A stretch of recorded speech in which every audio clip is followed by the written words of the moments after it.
Dad loses custody for refusing to trans son. Here we go. Oh, my God. This is the PJ Media story. A New York father, Dennis Hannon, has lost custody of his son, Matthew, for opposing transgender medical treatment for the child, who later expressed a desire to live as his biological sex. So think about it. Originally, he wanted to sex change, transgender, and eventually he's like, nah, man, I just want to stay where I am right now. Matthew's mother began taking him to a transgender therapist when he was only How old? I was saving this. How old? 5 years old. 5 years old. She belongs in jail. That's where my point is. And the boy was recommended for puberty blockers before the age of 9. Yep. Then, this is in New York? New York, that's how Dennis Hannon was unaware of his son's therapy and transgender identification, as Matthew did not express these feelings with him. The situation came to light when Dennis received a letter from Matthew's kindergarten addressed to the parent or guardian of Ruby Rose Hannon. Despite never being diagnosed with gender dysphoria by medical professionals, Matthew was on the fast track to receive puberty blockers. Dennis Hannon's effort to terminate Matthew's counseling and protect him from potential medical harm resulted in him losing custody, spending over $150,000 in legal fees. Damn, that's a lot of money. And being ordered to pay attorney fees for Matthew's mother. Wow, Vinny. Is that like, guys, first of all, and again, how many times am I going to bash New York? And I mean, I love New York. My entire family's still there daily. But, dude, what? New York is completely lost it. That's some evil shit. And you nailed it. How is the mother not in prison for 20 years? Are you kidding me? The father, by the way, the father lost his retirement, dude, $150,000. And then guess what? The son was like, no, I'm not Ruby. I'm going back to being a boy. Like, if that right there isn't telling you that that's just evil incarnate live in front of your face, and this poor guy's life is ruined, and they're siding with the mother. What are we talking about? Like, is this real life? Tom, 5 years old. First of all, is that even legal? In New York, it is. Tom. Well, apparently it is legal in New York, and there's some sort of counselor, and the school was in on it or cooperating with it because sending the note to the guardian, the parent or guardian of Ruby Rose. So the school was accepting or, facilitating or participating in calling him by this alternative name, not his given name, and number one. And number two, there's absolutely the shocking thing to me is that what the outrageous thing is that there's no outrage, right? There's no outrage on the school. Oh, a 5-year-old wants to do this? Okay, wait a minute. So he wants, it's just shocking to me because kids go back and forth all the time on what toy they like. And now you're going to start giving them puberty blockers and chemicals to make permanent life change at 5 years old. Come on. So, the age-old question is this nature versus nurture? Clearly, this is a nurture situation right here. But we covered that. This was a story. I didn't want to focus on this particular specific story. I don't know what happened. It's ridiculous. It's disgusting. What I do want to focus on is basically what's happening to America. So this is an article from the Daily Mail, January 22nd. The rates of gender dysphoria have increased in every U.S. state except South Dakota from 2018 to 2023. Okay, with the sharpest rises seen in Virginia, of all cases. So they basically break down what states this gender dysphoria has been sort of rearing its ugly head more than anything, and what states it's actually been decreasing, or the smallest amounts. Top 10 states, Virginia up 274%. What? Then you got Indiana, 247, Utah, 193, Alaska, 183, South Carolina, 171%, Delaware, 170, Kansas, 147, Washington State, 145, Colorado, 145, Maine, 135.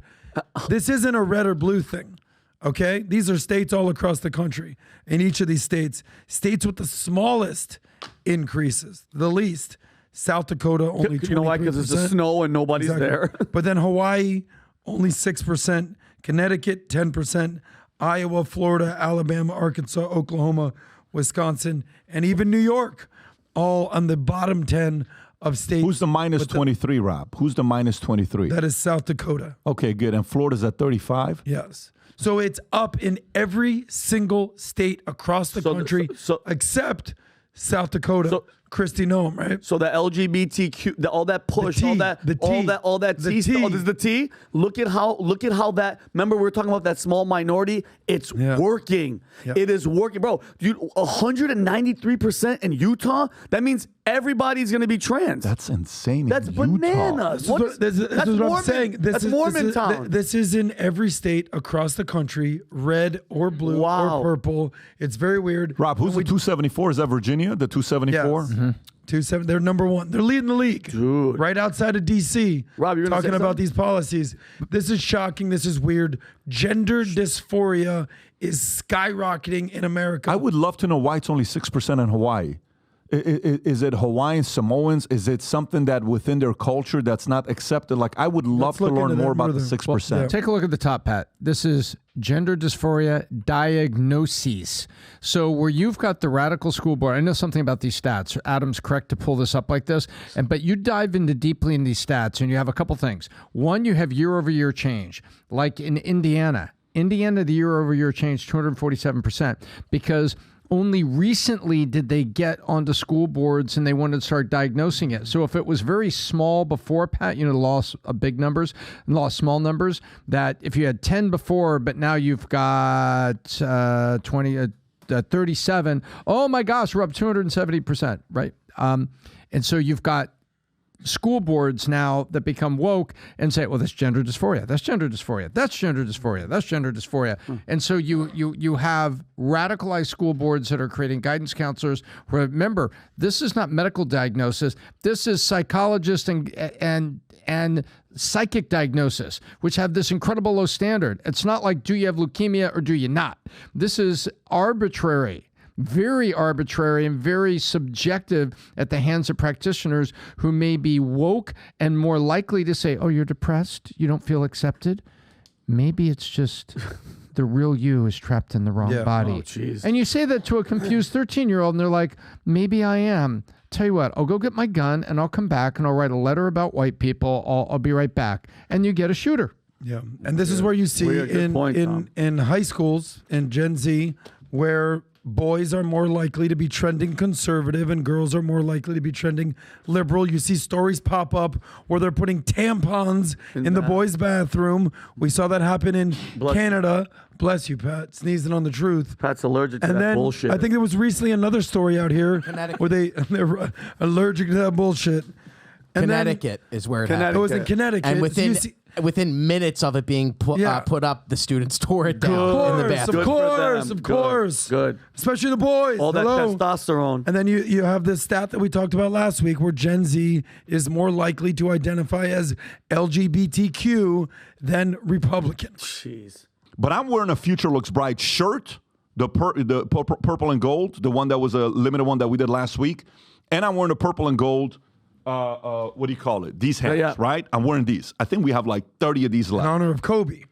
In honor of Kobe, yes.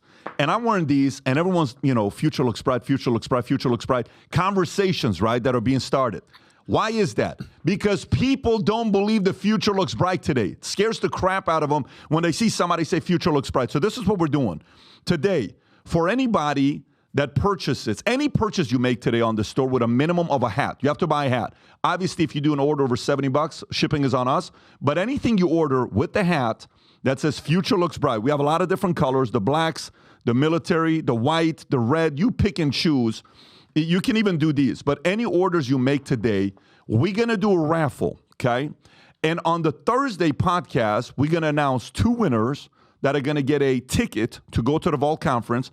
It's a $750 ticket to go to the Vault Conference on the house because we want you to spend 3 days with us in Palm Beach at the Vault Convention Center. We'll be at the Palm Beach Convention Center to make 2025 the beginning of the greatest years of your life. And when you're around the Valuetainment audience, they're just like you. If you follow this content, you're like, I follow this content for this reason. Imagine being in a room with 10,000 other people that believe the future looks bright. So again, Rob, put a link below for anybody who goes and places the order. By the way, I even think we have a campaign going right now that if you buy a hat, you get a second one for free.